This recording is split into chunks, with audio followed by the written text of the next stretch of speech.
What if you're not falling apart, but being rewired? Here's a question that probably hasn't crossed your mind in the middle of your third unexplained crying jag this week, or as you stare, bewildered, at the online shopping cart you filled but don't remember filling. What if the strangest thing happening to you right now isn't a symptom of your chaos, but the signature of his breakthrough? Let that land for a second. We're so quick to pathologize our pain, to frame these sudden, alien urges as proof we're broken, backsliding, losing our spiritual grip. But what if you've got the entire story upside down? Imagine for a moment that your soul and his aren't just in love. They're in constant subconscious conversation, a dialogue so intimate it bypasses words and thoughts entirely, flowing instead through the hidden conduits of instinct, impulse, and somatic sensation. Now, imagine he's reached a critical juncture in his own evolution, a point where every old mask is crumbling and the true self is screaming to be born. It's terrifying, it's chaotic. And in that turmoil, his energy doesn't just radiate out vaguely, it transmits a specific, frantic SOS along the unique frequency that connects you. You don't hear this message, you incorporate it. It lands not in your mind, but in your marrow, translating itself into a language your nervous system understands. Craving, restlessness, a hunger for numbness, or for sugar or for conflict. Your body, in its infinite loyalty to this connection, becomes the theater where his unseen battle plays out. That sudden thirst for a glass of wine on a random Tuesday isn't a character flaw. It's the literal, energetic echo of his soul's thirst for oblivion from a truth he's not yet ready to face. Your inexplicable, jaw-clenching irritation at the person you love most isn't a relationship problem. It's the shadow of his own internal civil war spilling over into your emotional field. You are, quite literally, feeling his feels because he is too submerged in them to feel them fully himself. You're not going crazy. You're performing a sacred, if disorienting, act of interstellar translation, decoding the storm signals from a distant, beloved shore. This means every bizarre, out-of-character impulse is, underneath its unsettling disguise, a piece of encrypted data. It's a love letter from the universe, written in the code of his struggle, delivered directly to your senses. The work isn't to obey the urge, but to decipher it, to look at the craving and see the cry for comfort, to feel the anger and sense the undercurrent of profound fear. When you do that, you shift from being a victim of mysterious symptoms to being the conscious, compassionate cartographer of his awakening journey. You hold the map he cannot yet read. And the moment you stop fighting these sensations and start listening to their origins, something profound changes. You begin to understand that this isn't about your survival at all. It's about becoming the grounded, conscious anchor for a transformation so vast it can't be contained in one heart alone. But how do you translate that understanding into peace and not just more pain? That's where the real magic begins, and where most people, quite understandably, get stuck.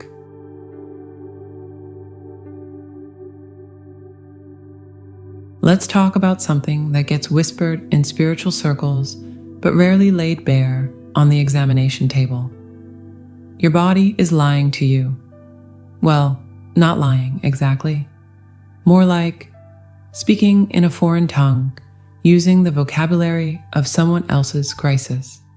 You wake up at 3:07 a.m., not with a thought, but with a buzz, a literal vibrational hum in your bones, as if you're a tuning fork struck by an invisible mallet. You stare at the ceiling, and your mind is blessedly quiet. But your body is screaming for a drink it doesn't need, for a sugar rush that turns to ash on the tongue, for a fight with a loved one over a dish left in the sink. And the most haunting part, this doesn't feel like you. It feels like a possession, a glitch. Like you've been outfitted with a set of emotional and physiological responses meant for a different life, a different person.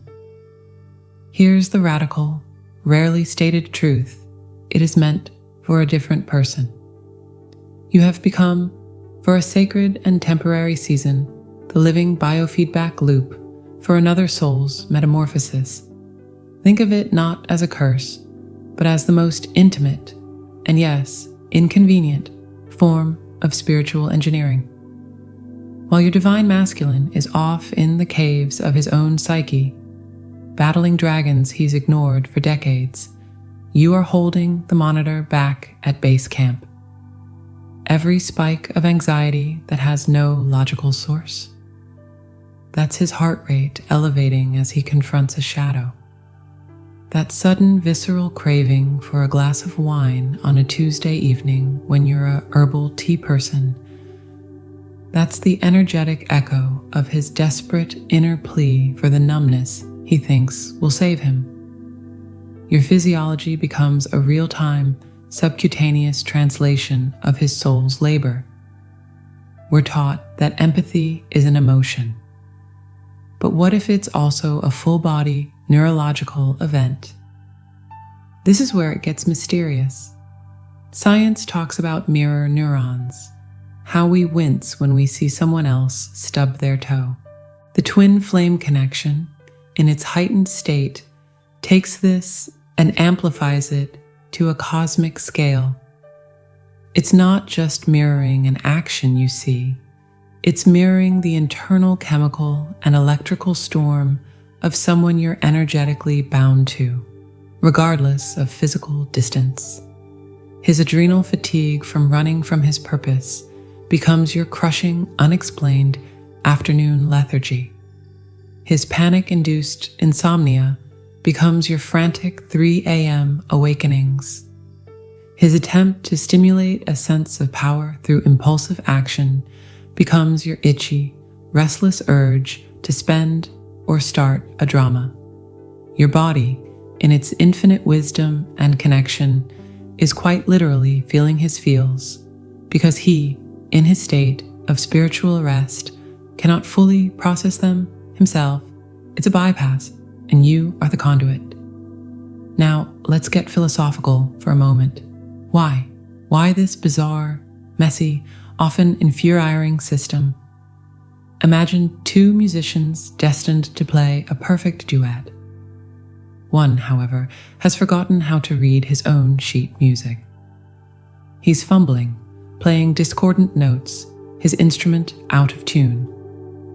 If you, the other musician, simply played your perfect part alone, the duet would be lost. But if you could, for a moment, allow your own instrument to gently resonate with the discordant notes he's producing, to physically feel the jarring vibration of his off-key chords, you could, from that place of shared resonance, begin to guide the melody back toward harmony. Your symptoms are you allowing your instrument to resonate with his discord. It's not you playing wrong, it's you tuning in. You are, in essence, taking a sacred hit for the team. The team being the future, reunited us. This is where you have to laugh, a little wryly, at the universe's sense of humor. It doesn't send you a polite email update. He's working on father wounds today. Kind of rough. Might want to meditate. No. It sends a tidal wave of cravings for grilled cheese and childhood cartoons at 2 p.m. on a work day. The message isn't in the what, it's in the sudden alien intensity of the what. The mystery is decoded not by analyzing the cookie, but by asking, why does this emptiness in my stomach feel 50 years old and lined with someone else's fear? You are an empath times 1,000. You are a walking, talking, sometimes crying seismograph for a quake happening in another continent of the soul. So the next time your body proposes a behavior that makes zero sense for the peaceful, strawberry smoothie loving goddess you are, stop. Don't judge it. Get curious. Place a hand on your heart and ask, whose chaos is this?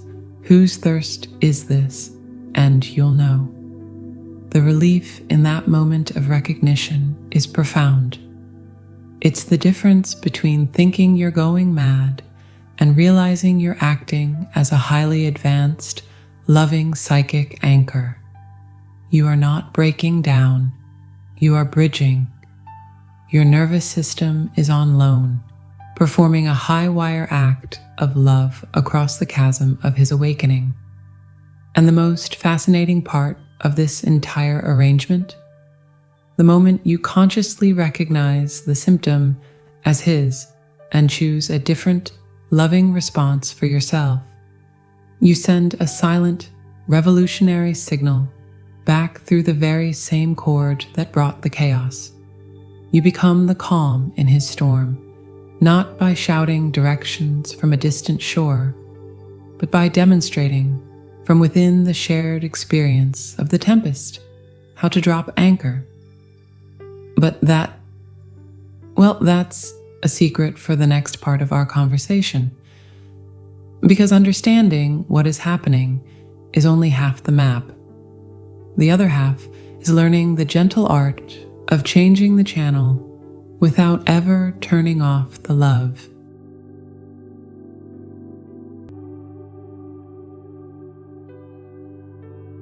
So you figured it out. You've connected the dots between his inner war and your sudden, inexplicable craving for Merlot or midnight cake.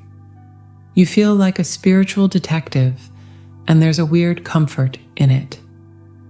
Aha, you think, this isn't my mess. This is his pain.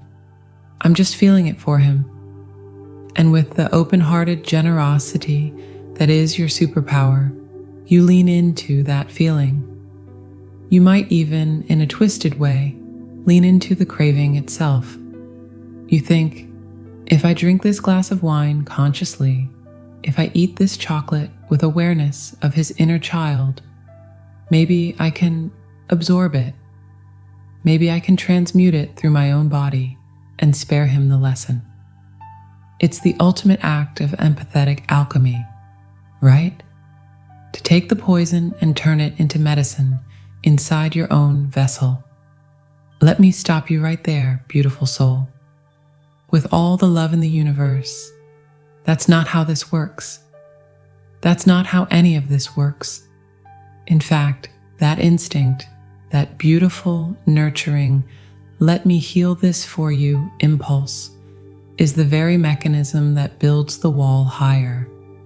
It's the spiritual equivalent of hearing your neighbor's smoke alarm blare and, instead of calling them to alert them, running over with a fire extinguisher to put out the sound. You're treating the symptom you can feel, and in doing so, you're leaving the actual fire to rage, unchecked, in his house. Here's the brutal, exquisite, rarely stated mystery. The twin flame connection is not a passive Wi-Fi signal you're both logged into. It's a live, interactive, feedback-based network. Every single action you take, especially those driven by his synchronized pain, is a data packet you send back. When you act out the urge, when you drink to numb his anxiety, shop to fill his void, pick a fight to externalize his inner conflict, what you are energetically broadcasting is a confirmation. You're sending a ping that says, route accepted, escape path, functional. You are, in the most loving, misguided way, telling the universe and his soul that the detour is still open for business. You become a co-signer on his avoidance. Think of it like this. Imagine he's standing at the edge of a roaring river he needs to cross to get to you. The river is his fear, his unprocessed grief, his ego death. He's terrified, so he starts frantically building a rickety raft out of old, rotten boards named distraction, numbness, and blame. Your job as the divine feminine is not to swim out into the dangerous current, to help him hammer those boards together. Your job is not to shout, "Great raft, looks sturdy," from the shore you're already standing on. And it's certainly not to start building an identical shaky raft on your own side because you feel sorry for him. Your sacred, counterintuitive task is to stand firm on your solid ground, radiating such unwavering peace and stability that his rickety construction, by comparison, looks and feels as foolish and fragile as it truly is. You must let the existential absurdity of his raft become apparent to him. This is where we bump into the core wound of the healer, the empath, the nurturer, the belief that love means sharing the burden. In ordinary human relationships, that's a virtue. In this divine, accelerated, and almost surgical dynamic, that old rulebook is set on fire. Here, love means holding the space for the burden to be felt, fully and completely, by the one who created it. It means withdrawing the energetic safety net of your participation. Ouch, that feels cold, doesn't it? It's not. It's the highest octave of love. It's the love of a master gardener who refuses to water a plant at the surface while its roots are rotting in the dark, knowing the only path to health is to let it feel the thirst that drives its roots deeper. Your empathy, when it turns into energetic enactment, is a form of enabling. Let's just call it what it is. It's you, the sober one, deciding to have a drink just to make the drunk person feel less awkward about their condition. All you've done is ensure you'll both have a hangover, and he's learned nothing. The universe designed this connection with a brutal, intelligent efficiency. The painful symptoms sink to you, not for you to express them, but for you to recognize and consciously choose differently. That conscious different choice, the glass of cold water instead of wine, the meditation instead of the shopping spree, the walk-in nature instead of the text war, that's the magic. That choice is a data packet that contains a system override. It transmits a frequency of route denied, new path detected, presence, stability, self-love. You're not abandoning him in his storm. You are simply refusing to dance in the rain without boots while he figures out he needs to come inside. Your calm is not an indictment of his chaos. It is an invitation to it, a silent, powerful demonstration that there is another way to be with the storm. You stop being the echo and become the lighthouse. And a lighthouse doesn't run into the raging sea to rescue the ship. It stands steadfast and luminous, providing the very information the ship needs to save itself. The paradox is this: the faster you try to ease his symptom in yourself, the longer you both stay in the lesson. The quicker you can say, I see this pain, I honor its presence, and I choose peace for myself anyway, the faster the entire tangled knot begins to unravel. You collapse the shared illusion that the escape has any value. You force, through gentle, energetic consequence, a confrontation with the real medicine, which was inside him all along. And this is where the real magic starts. Because when you stop completing his dysfunctional circuits, something dormant in him begins to stir. Not out of guilt, but out of a primal, magnetic pull toward the coherence you are now emanating. But what happens next when he finally looks up from his half-built raft and squints toward your steady, shining light? That's where the story gets truly interesting.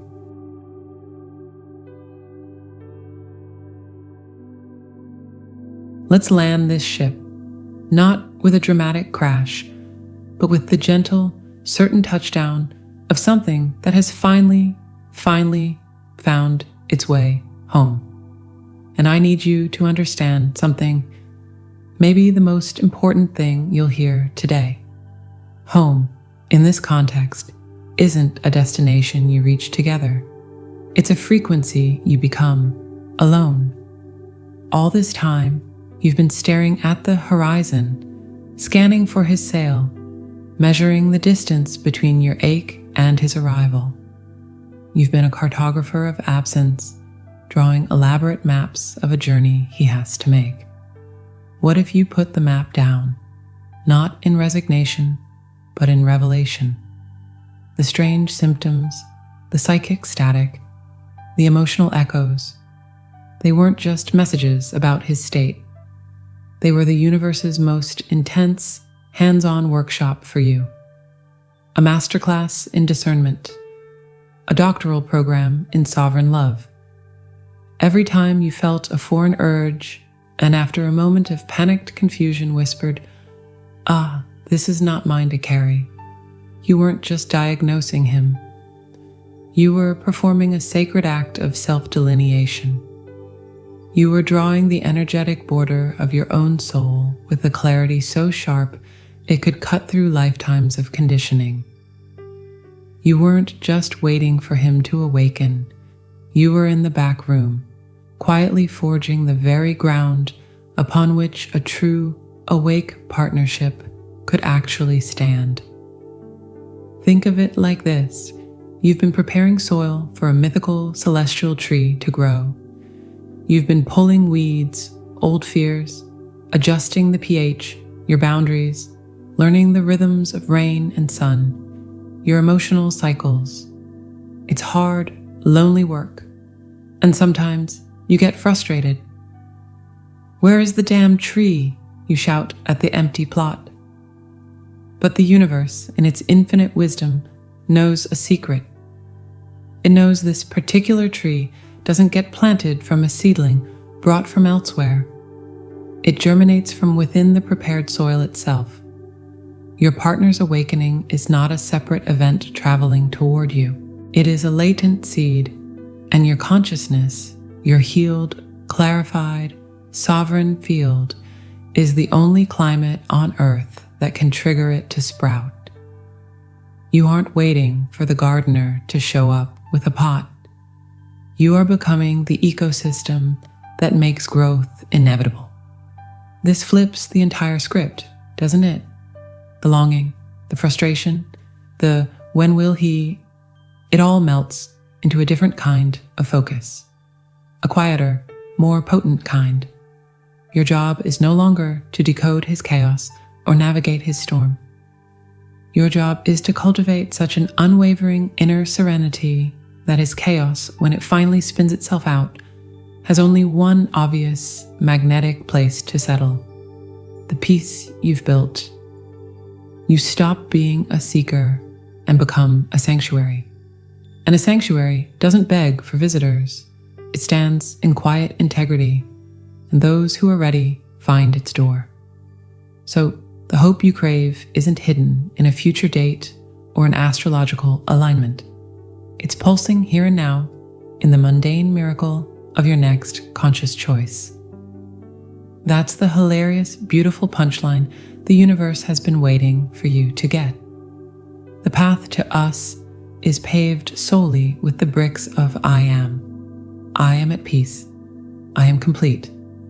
I am responsible only for the energy I cultivate within this skin, this heart, this magnificent and confused human being that is you.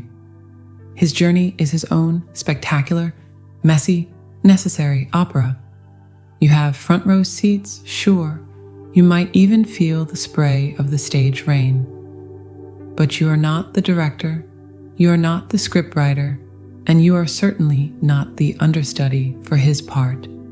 You are the honored guest, and your only task is to appreciate the show, the tragedy, the comedy, the long intervals, from the comfort of the unshakable seat of your own soul. This is the realistic, attainable hope. It's not a fairy tale where he suddenly appears, perfected, on your doorstep. It's the gritty, glorious reality where you become so utterly whole that his presence or absence ceases to be the central question of your life. Reunion then becomes not a desperate collision of two searching halves, but a graceful, almost incidental merging of two entire solar systems that have each learned to orbit their own core. The gravity does the rest. You won't need to look for signs in the sky anymore. You'll feel the tectonic plates of your shared destiny shifting under your own steady feet. And the most profound symptom of all will be a deep, quiet knowing that the love you longed for outside was simply the echo of the love you finally built within. A love so vast, it naturally had to expand to include another. You built the home. Now, just breathe and trust that the one who belongs there will recognize the light in the window as his own.